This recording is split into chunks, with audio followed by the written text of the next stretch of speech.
So good morning students. आज हम chemistry के अंदर अपना जो फर्स्ट यूनिट है उसके जो टॉपिक था हमारा कंसंट्रेशन टर्म्स, उसको देख रहे हैं बेटा। तो this is your lecture number 4।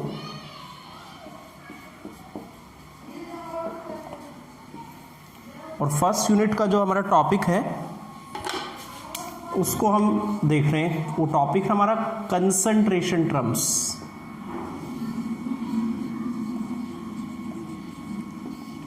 तो इसके अंदर हम पढ़ते हैं मोलैरिटी क्या होती है। तो मोलैरिटी बहुत ही सिंपल सी एक टर्म है जिसका मतलब है number of moles of solute. सबसे पहले आपको ये भी नॉलेज रहे, इसको जानने से पहले, सॉल्यूशन जो होता है वो कितने भी कंपोनेंट का बना हो सकता है, आइदर 2, 3 और 4। हम बात कर रहे हैं बाइनरी सॉल्यूशंस की। तो बाइनरी सॉल्यूशन में दो कंपोनेंट होते हैं, एक होता है सॉल्यूट और दूसरा होता है सॉल्वेंट। बाई कन्वेंशन सॉल्यूट को हम सॉल्यूट को हम 2 या B से डिनोट करेंगे और सॉल्वेंट को हम 1 या A से डिनोट करेंगे। डिफरेंट बुक्स में डिफरेंट तरीका लिया गया है, 1 और A, 2 और B। तो यहाँ मोलैरिटी होता है मोल्स ऑफ सॉल्यूट डिसॉल्व पर लीटर ऑफ सॉल्यूशन, पर लीटर ऑफ सॉल्यूशन। तो हम इसको ऐसे लिखते हैं, molarity is number of moles को N से, और सॉल्यूट के लिए हम 2 या B लिखते हैं यहाँ, dissolve divided by volume of solution in litre लेते हैं बेटा। तो इससे रिलेटेड एक न्यूमेरिकल हम करते हैं। जैसे हमें दिया गया, मान लीजिए फाइंड मोलैरिटी, हमसे पूछा है find molarity of A solution prepared by, जो कि बनाया गया है dissolving 4 gram of sodium hydroxide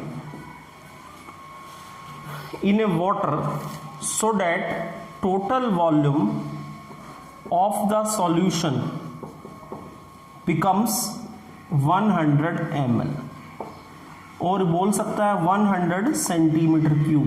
ध्यान रहे 1 सेंटीमीटर क्यूब 1 ml होता है। तो सीधा आंसर है, use the formula of molarity.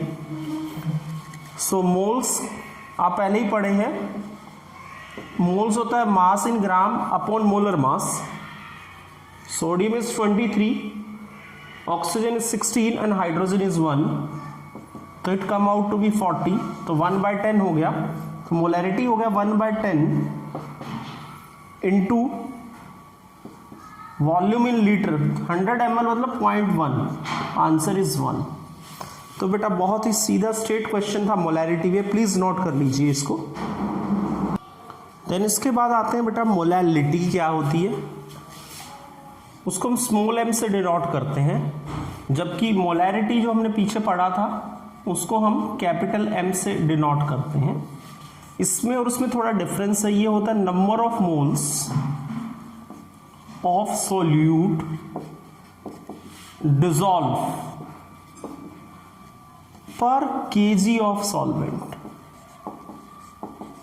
This is the पर kg ऑफ सॉल्वेंट। ध्यान रहे kg मास का यूनिट होता है और लीटर वॉल्यूम का यूनिट होता है। तो इसको हम फॉर्मुलेशन ऐसे बना सकते हैं, वेट ऑफ सॉल्वेंट, सॉल्वेंट को क्योंकि 1 से लिखते हैं तो W1 लिख सकते हैं, wait in kg।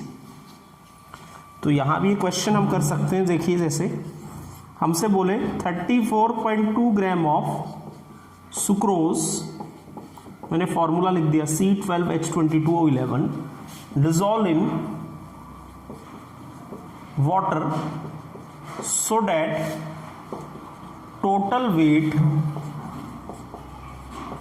Of solution becomes 214.2 grams. Find, वही जो क्वेश्चन है मोलैलिटी। आप अटेम्प्ट करिए बेटा कैसे क्वेश्चन को सॉल्व करना है। सो देखिए, इधर हमसे पूछा मोलैलिटी। सबसे पहले number of moles, we have 34.2 grams of sucrose. Molar mass आप इसका C12H22O11 निकाल लीजिए। Carbon is 12 into 144, hydrogen is 1 into 22 16 into 11 176, you come out to be 342। तो मोल आपके आगे 1/10 मोलैलिटी। अब बात यहाँ है कि some of the students might get confuse कि वेट ऑफ सॉल्यूशन है ये, यहाँ 214.2 वही रख देते हैं, बट बेटा डेफिनेशन में है पर किलोग्राम ऑफ सॉल्वेंट। तो सबसे पहले आप सॉल्वेंट का वेट निकालें। यहाँ से सॉल्यूशन होता है आपका सॉल्वेंट प्लस सॉल्यूट। आपको सॉल्वेंट निकालना है। सॉल्वेंट हो गया आपका सॉल्यूशन माइनस सॉल्यूट। तो सॉल्यूशन आपका है इतना, और सॉल्यूट आपका 34.2 ग्राम है, तो 180 आ गया यहाँ से। तो 180 ग्राम है, किलोग्राम बनाओगे तो ऊपर 1000 हो जाएगा।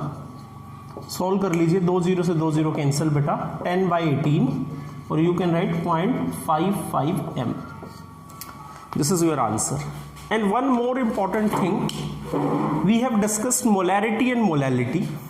मैंने बोला इसमें वॉल्यूम इन्वॉल्व होता है और इसमें वेट इन्वॉल्व होता है। बेटा जब हम टेम्परेचर को चेंज कर देते हैं तब वॉल्यूम चेंज हो जाता है, वेट चेंज नहीं होता।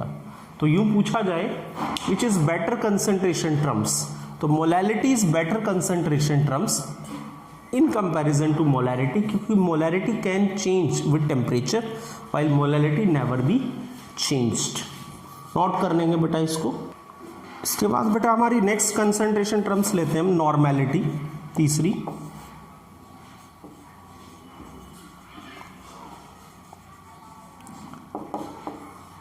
इसको हम कैपिटल एन से डिनोट करते हैं। इसकी डेफिनेशन होती है नंबर ऑफ ग्राम इक्विवेलेंस।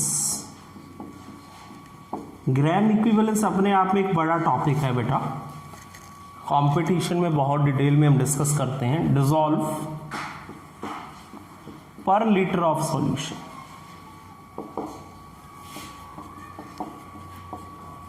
यहां हम इसको मोलैरिटी से रिलेट कर देंगे। अभी आप इतना समझें कि नॉर्मेलिटी जो होती है, पहले ग्राम इक्विवेलेंस देखें। ग्राम इक्विवेलेंस जो होते हैं वो number of moles of solute into N factor होता है।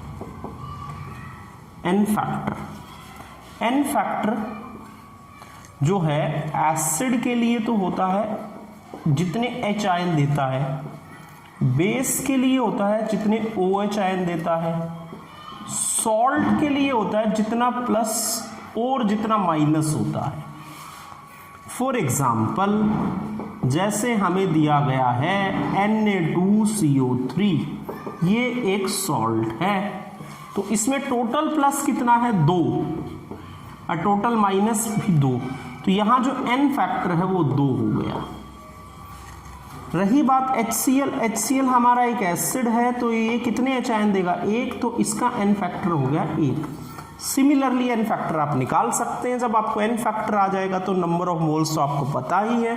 तो नॉर्मेलिटी हम ऐसे लिखते हैं number of moles into N factor upon volume of solution in litre. तो ये मैंने आपको पहले भी बताया था, मोलैरिटी होता है, तो ये हो गया मोलैरिटी इनटू एन फैक्टर हो गया इसका फॉर्मूलेशन। एक बड़ा इंटरेस्टिंग और ब्यूटीफुल क्वेश्चन जो एक बार शायद मेडिकल और जेई में भी आया हुआ है वो डिस्कस करते हैं। पूछा गया था find molarity of 0.1 normal H3PO3 solution. देखिए हमारे पास नॉर्मेलिटी है और हमें मोलैरिटी निकालनी है। सॉरी मैं थोड़ा चेंज कर रहा हूं, हमारे पास ये मोलैरिटी थी और हमें नॉर्मेलिटी निकालनी है। तो नॉर्मेलिटी है हमारी molarity into N factor. Some time we get confuse, जैसे H3 हमें 3 दिख रहे हैं बट ये 3 नहीं होता यहाँ एन फैक्टर। H3PO3 को आपको समझना पड़ेगा बेटा। H3PO3 is like that, this is, मतलब इसके अंदर जो H आयन निकलने वाले वो 2 ही हैं। एन फैक्टर यहाँ दिखने में 3 है बट 2 है। फिर स्टूडेंट कंफ्यूज होते हैं बेटा कैसे याद करें। बेटा ये एग्जाम्पल आप ज्यादा प्रैक्टिस करेंगे क्वेश्चन की आपको आएगा। कुछ इंपॉर्टेंट एग्जाम्पल हमने बता दिया आपको। तो यहाँ एन फैक्टर आपका 2 है तो इसलिए नॉर्मेलिटी आपकी 0.2 आई। तो this is about the normality.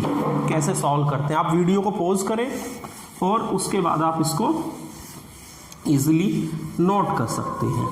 Next and important term जो इसमें पूछी जाती है, फोर्थ मोल फ्रैक्शन। बेटा मोल फ्रैक्शन को हम डिनोट करते हैं सिंबल से, इसको बोलते हैं एक्स की तरह दिखने वाला चाई और काई।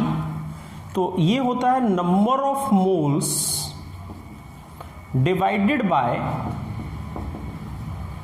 Total number of moles, total number of moles.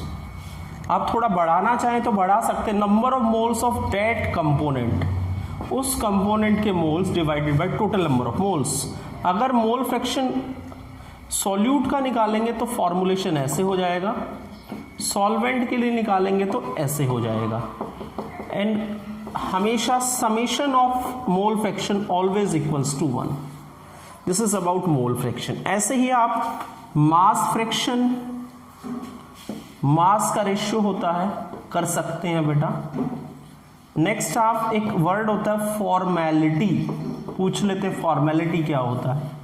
जो फॉर्मेलिटी होता है वो नथिंग बट मोलैरिटी ही होता है, बट ये आयोनिक कंपाउंड के लिए होती है, जैसे NaCl, KCl एटसेट्रा। इसके अलावा बेटा एक टर्म होती है परसेंटेज और एक टर्म और होती है जिसको हम बोलते हैं पार्ट्स पर मिलियन। तो ध्यान दीजिए, कोई चीज anything which is present in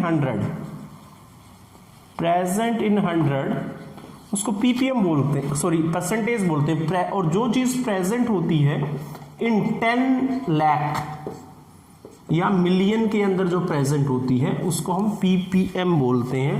बेटा क्वेश्चन जो है उससे पूछे जाते हैं, ppm और परसेंटेज को कन्वर्ट करना पूछते हैं। तो this is about your concentration terms. कोई डाउट है, क्वेश्चन है तो आप इसमें से पूछ सकते हैं।